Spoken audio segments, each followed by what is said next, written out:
5 وقت کی نماز یہ میرے نبی کی آنکھوں کی ٹھنڈک ہے، 5 وقت کی نماز اس امت کی شان پہچان ہے۔ اور اللہ تعالیٰ نے پہلی امتوں پر اتنی بڑی مشقت ڈالی کہ ان کی نماز مسجد کے علاوہ کہیں نہیں ہوتی تھی، مسجد میں ہی ہوتی تھی۔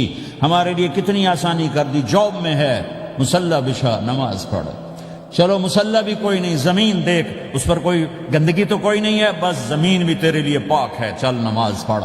اور آسانی کر دی، پانی کوئی نہیں ہے، کوئی بات نہیں، مٹی میں ہاتھ مار، منہ پہ مل، پھر ایک ہاتھ مار، یوں کر، چل نماز پڑھ، میں تیری قبول کروں گا۔ یہ کسی امت کے ساتھ یہ نہیں ہوا، انہیں وضو ہی کرنا تھا چاہے پانی 50 میل پر موجود ہو۔ اور ہمارے لیے پانی کوئی نہیں ہے، چلو تیمم، مٹی میں ہاتھ ہمارا یوں کیا، پھر ہاتھ ہمارا ایک یوں کیا، ایک یوں کیا، چل بھائی اللہ اکبر قبول۔ عمار بن یاسر رضی اللہ تعالیٰ عنہ سفر میں تھے، ان کو نہانے کی ضرورت ہو گئی، نائٹ فال ہو گیا، تو انہوں نے سوچا کہ ویسے تو آدمی کو وضو کی ضرورت ہوتی ہے تو خالی منہ پہ ہاتھ مارا اور یوں کونیوں تک، لیکن مجھے تو غسل کی ضرورت ہے، تو خالی اس سے تو کافی نہیں ہوگا۔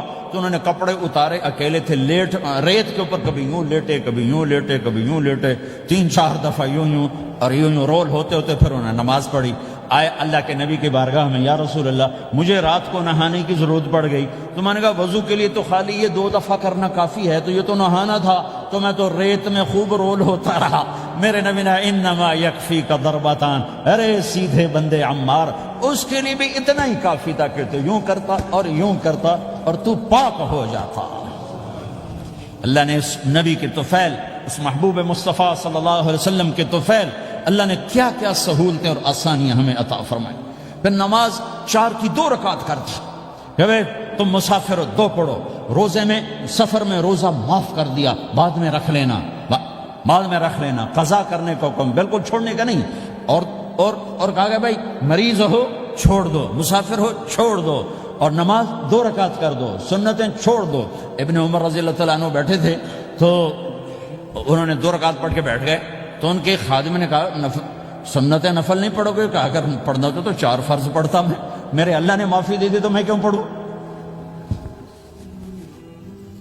میرے نبی نے سفر میں سنتیں نہیں پڑھی کبھی، اپنی امت کو سہولت دینے، فجر کی سنتیں 2 پڑھتے تھے، اس کے علاوہ سنتیں نہیں پڑھی تاکہ میری امت کو سہولت ہو، آسانی ہو۔ ایک دفعہ بارش ہو رہی تھی اور کوئی جگہ نہیں تھی نماز پڑھنے کے لیے، تو آپ نے اپنی اونٹنی کو آگے کیا اور اس پر بیٹھ گئے، بیٹھے ہی تھے، پیچھے صحابہ نے اونٹنیوں پر ہی صفیں بنائیں، اور یہ نماز اونٹنی پہ بیٹھ کر ادا کی گئی۔ بارش کے اندر نماز اونٹنی کے اوپر نماز بھی ہو گئی، رکوع بھی ہو گیا، سجدہ بھی ہو گیا، سلام بھی ہو گیا۔ پہلی امتوں کے لیے نہیں تھا، سجدہ ہی کرنا پڑے گا۔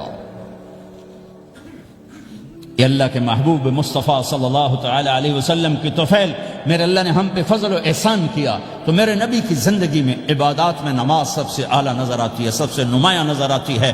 اور پھر بازار میں، گھر میں، دفتر میں، ماحول میں میرے نبی کے اخلاق، یہ زندگی کا دوسرا روشن پہلو ہے۔ میرے نبی کی ساری زندگی 2 لفظوں میں آتی ہے، عبادت اخلاق، عبادت اخلاق، یا 2 اور لفظ، حقوق اللہ حقوق العباد، حقوق اللہ حقوق العباد۔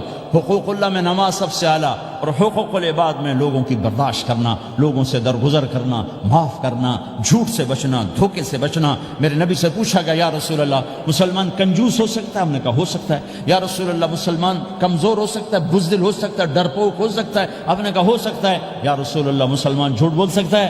آپ نے کہا نہیں، جھوٹ نہیں بول سکتا، جھوٹ نہیں بول سکتا۔ ہاں، الا لعنت اللہ علی الکاذبین، جھوٹوں پہ اللہ کی لعنت۔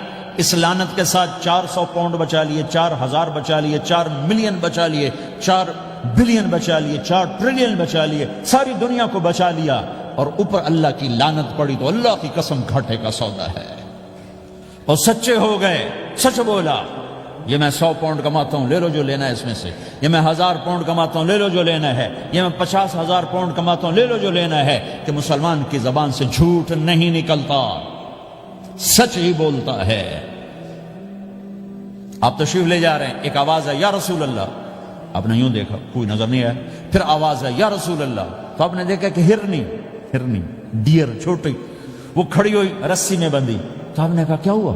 کہا جی آپ کا صحابی مجھے پکڑ کے لایا ہے، میرے چھوٹے چھوٹے بچے بھوک سے رو رہے ہوں گے، آپ مجھے چھوڑ دیں، میں بچوں کو دودھ پلا کے واپس آ جاتا، مجھے پتا ہے میرے اللہ کی تقدیر میرے بارے میں کیا ہے۔ تو آپ نے کہا اگر تو واپس نہ آئی تو پھر تو اس نے کہا مجھے اللہ جہنم میں ڈال دے. آپ نے اس کی رسی کھول دی, خود وہیں بیٹھ گئے. اس نے دوڑ لگائی اور پہاڑوں میں گم ہو گئی.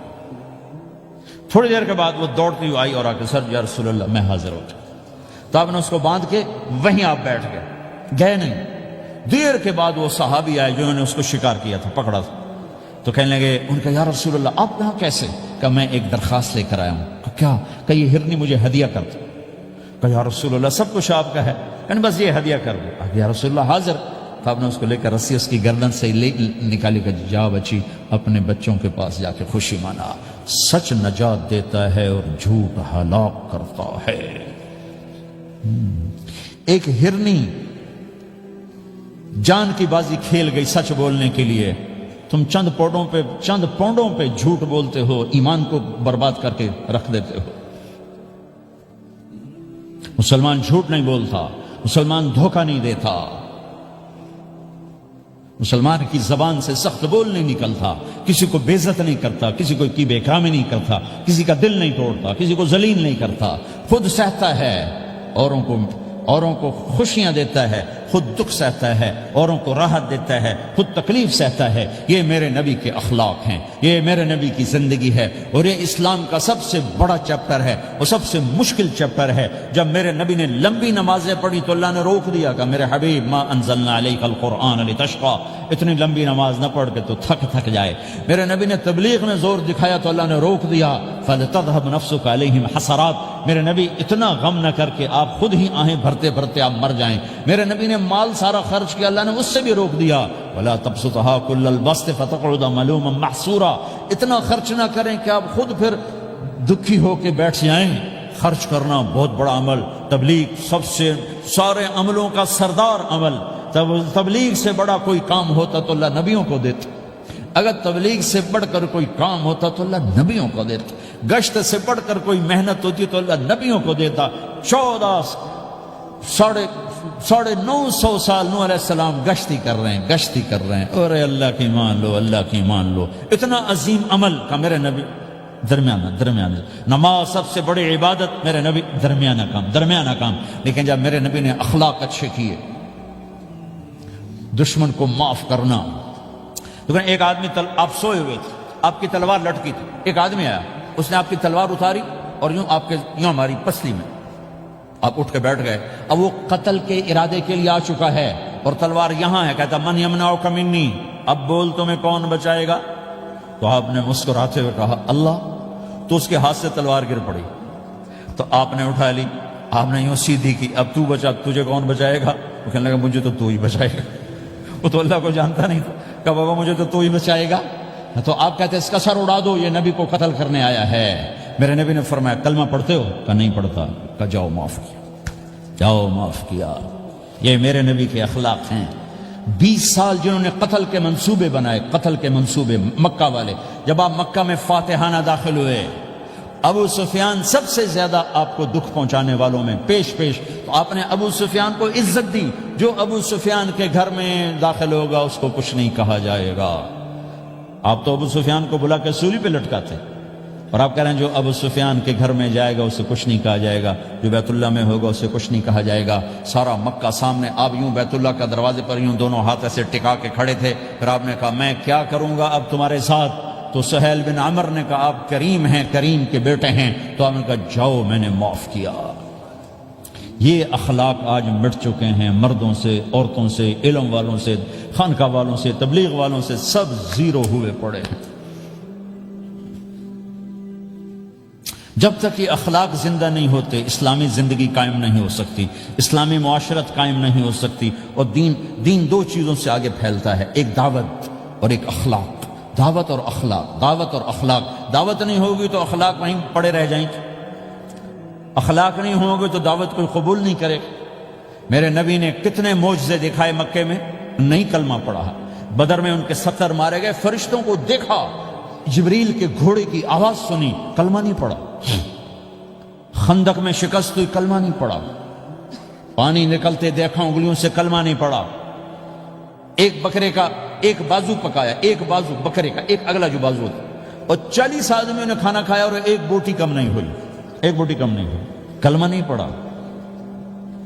لیکن جب میرے نبی نے کہا جاؤ معاف کیا تو سارے ہی کلمہ پڑ گئے کہ واقعہ یہ اخلاق نبی کے ہو سکتے۔ حنین کی جنگ میں جب بھاگے لوگ، شکست ہوئی، تو ایک صحابی کا بھاگتے ہوئے پاؤں ہمارے نبی کا پاؤں پر آیا، اور جوتا سخت تھا، تو آپ نے کہا اوجعتنی، اور آپ کے ہاتھ میں چھڑی تھی، آپ نے اس کو یوں ماری تو اوجعتنی، ارے تو نے مجھے کتنا زیادہ درد پہنچایا، دکھ پہنچایا۔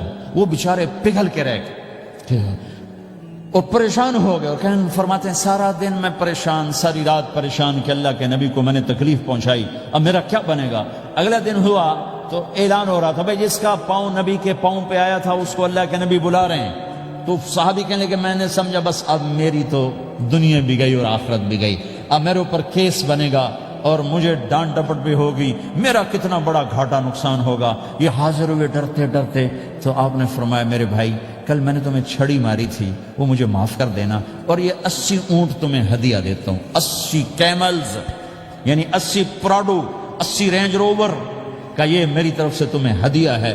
وہ حیران پریشان، یہ میرے نبی کے اخلاق ہیں، یہ میرے نبی کے اخلاق ہیں۔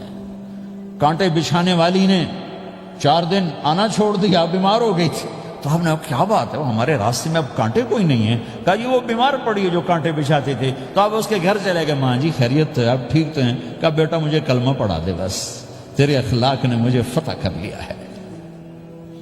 میرے بھائیوں یہ چیپٹر بھول چکے ہیں، بھول چکے ہیں، بھول چکے ہیں۔ جب تک یہ چیپٹر زندہ نہیں ہوگا زندگی اسلامی نہیں بنے گی، معاشرہ اسلامی نہیں بنے گا، اور آگے قوموں کے لیے اسلام کا دروازہ نہیں کھلے گا۔ ہمیں معاف کرنا آتا ہو، ہمیں گالی دینے والے کو دعا دینا آتا ہو، غیبت کرنے والے کی تعریف آتی ہو، اور غیبت کرنے سے، غیبت سننے سے اپنے آپ کو ایسے بچاؤ جیسے زہر سے بچاؤ، جیسے آگ سے بچاتے ہو۔ ایک دوسرے کو نفرت کا بول نہ بولو ورنہ ساری زندگی تباہ و برباد ہو جائے گی۔ میرے رب کی قسم، میرے نبی نے کہا ایک زبان کا بول انسان بولتا ہے اور جہنم کی گہرائیوں میں گر جاتا ہے، اور ایک زبان کا بول انسان بولتا ہے اور جنت کے درجات پر چڑھ جاتا ہے۔ یہ زبان بہت طاقتور چیز ہے، میں ہر بیان میں اس کو دہرا رہا ہوں کہ جتنا یہ عمل ختم ہو چکا ہے اتنا کوئی عمل بھی نہیں ختم ہوا ہے۔ اور ایک صحابی ہیں ابو دجانہ۔ کون ابو دجانہ؟ السابقون الاولون من المہاجرین والانصار، اس میں پہلی صف کے صحابہ۔ کون ابو دجانہ؟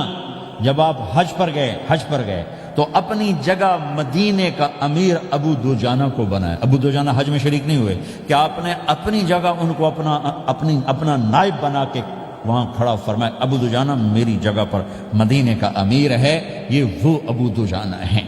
کون ابو دجانہ؟ جو جنگ بدر سے لے کر آخری حج تک ہر سفر میں شریک ہیں، ہر سفر میں شریک ہیں۔ ان کی ایک بات میں بتانا چاہتا ہوں، پہلے تھوڑی سی ان کی ہسٹری بتانا چاہتا ہوں۔ کون ابو دجانہ؟ احد کی جنگ میں آپ نے تلوار اٹھائی، کہ اس تلوار کو کون لے گا؟ کئی صحابہ کھڑے ہو گئے، آپ نے کہا اس تلوار کا حق کون ادا کرے گا؟ سارے بیٹھ گئے، 3 آدمی کھڑے رہے، ایک زبیر بن عوام، ایک عمر بن خطاب، ایک ابو دجانہ۔ ان کا نام ہے سماک بن خرشنہ، سماک بن خرشنہ ان کا نام ابو دجانہ سے مشہور ہے۔ تو آپ نے تلوار نہ عمر کو دی، نہ زبیر کو دی، ابو دجانہ کو دی۔ تو عمر رضی اللہ عنہ نے تو محسوس نہیں کیا، حضرت زبیر نے محسوس کیا کہ اس کو کیوں دی، مجھے کیوں نہیں دی؟ میں مہاجرین میں سے ہوں، میں پھوپھی کا بیٹا ہوں، میں اس سے دلیری میں کم نہیں ہوں۔ بلکہ حضرت زبیر کی دلیری کی تو دھک تھی، جدھر سلوار چلتی تھی کاٹتی چلی جاتی تھی، کہنے کہ میں دیکھوں گا یہ کیا کرتا ہے۔ تو ابو دجانہ کے پیچھے پیچھے زبیر ہو لیے۔ تو ابو دجانہ نے جو حملہ کیا تو 3000 کا لشکر تھا، اس کو چیر کے پار نکل کے، پورے لشکر کو کاٹ کے پار نکل کے، اور آگے عورتیں کھڑی تھیں جو مکے کے لشکر کو تیار کر رہی تھیں۔ نحن بنات طارقی نمشی علی النمارقی مشی القتل بوارقی المسک فی المخالقی المسک فی المفارقی والدر فی المخالقی ان تقبلوا نعانقی وتدبروا نفارقی فراق غیر وامقی۔ یہ گانا گا رہی تھیں اور ان کو تیار کر رہی تھیں۔ تو جب ابو دجانہ کی تلوار نظر آئی تو سب بھاگی، ہندا پکڑی گئی، تو آپ نے یوں اپنی تلوار ہندا کے سر پر رکھی، انہوں نے چیخ ماری، تلوار ہٹا لی۔ تو زبیر پیچھے پیچھے کہ کیا کیا ہے؟ جنگ میں اگر کوئی عورت حصہ لے اسے مارنا جائز ہے، ویسے جائز نہیں ہے، عورت کو، بچے کو، بوڑھے کو ہاتھ لگانا جائز نہیں ہے۔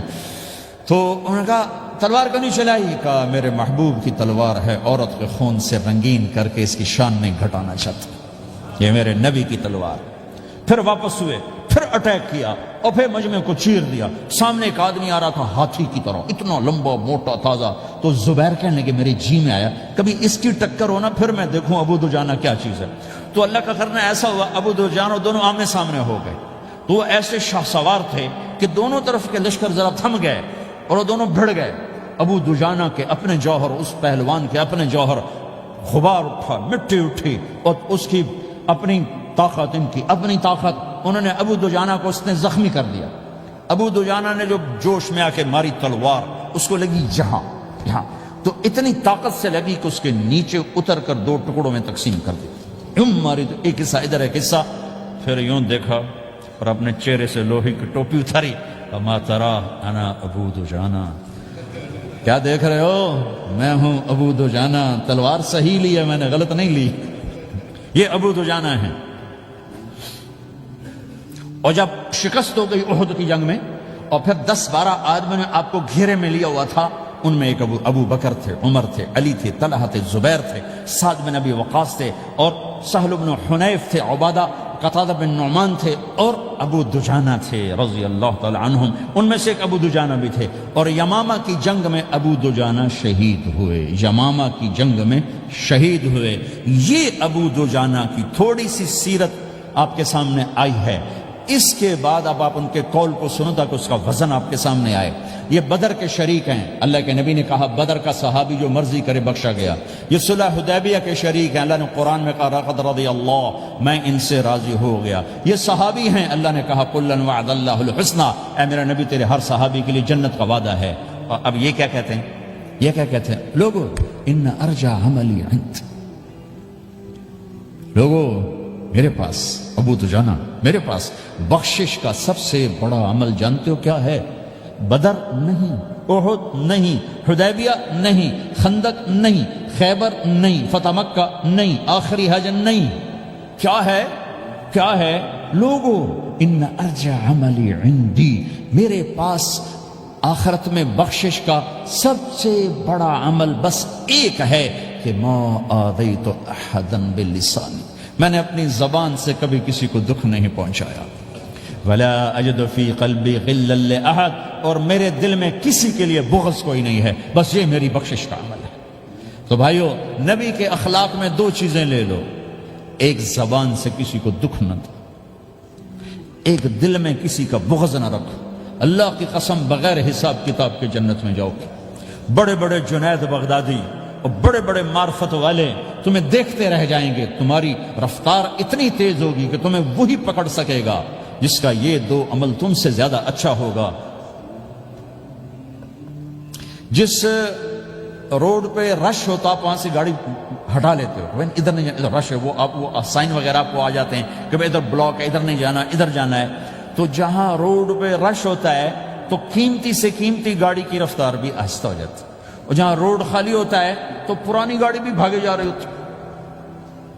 ہمارے یہاں پرانی گاڑی ہوتی ہے نا، پرانی بسوں کے پیچھے لکھا ہوتا ہے نہ انجن کی خوبی نہ ڈرائیور کا کمال، خدا کے سہارے چلی جا رہی ہے۔ اور جس کے پاس ایسی گاڑی ہو، نہ انجن کی خوبی نہ ڈرائیور کا کمال، تو اگر اس کو روڈ خالی مل جائے تو وہ تو مرسیڈیز والے سے پہلے پہنچے گا، رینج روور والے سے پہلے پہنچے گا، بینٹلی والے سے پہلے پہنچے گا، رولز رائس والے سے پہلے پہنچے گا، جو وہ تو پھنسی کھڑی اور اس کا روڈ ہی خالی ہے۔